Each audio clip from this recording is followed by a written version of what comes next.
مشتے غبار ہوں۔ اللہ کریم نے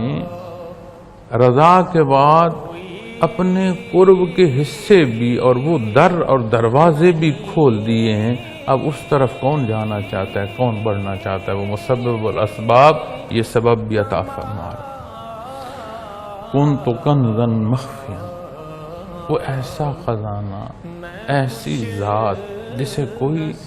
ایک ہوتا ہے کوئی چیز کسی سے پوشیدہ ہونا، اور یہاں جو پوشیدہ ہونا ہے وہ دسترس سے ہی باہر ہے، جان سکتا ہی نہیں، جان سکنے کی ہمت ہی نہیں ہے، وجود ہی نہیں ہے، جرت ہی نہیں ہے کہ ذات باری کو کوئی جان سکے، ایسی اس کی ذات۔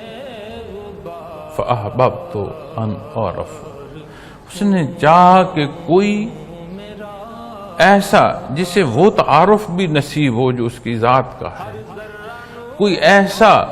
جسے یہ طلب ہو کہ وہ اللہ جل شانہ کو اس طرح چاہے کہ ذات چھوڑ دے، خواہشات رد کر دے،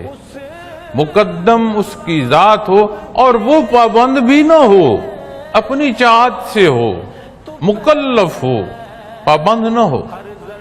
اس کو ایک حد کا اختیار جو اس چاہے جانے یا اس کے انکار کا ہے وہ اختیار بھی دے دیا جائے،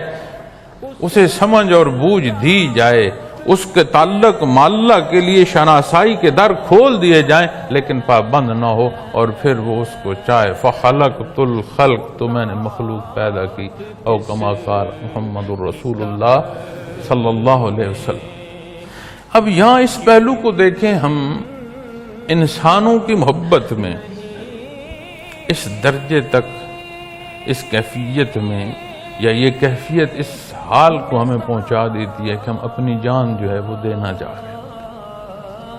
لوگوں کے لیے۔ یہ جو اللہ کی مخلوق جان دینے کو تیار ہے، کاش اللہ کرے کہ یہ حال نصیب ہو کہ اس کی چاہتوں کا، اس کی محبتوں کا، اس کے عشق کا رخ اللہ جل شانہ کی ذات کی طرف ہونا نصیب ہو جائے۔ عاشق کو جو تڑپ ہوتی ہے، اس تڑپ کے ہونے کا بھی وہ ایک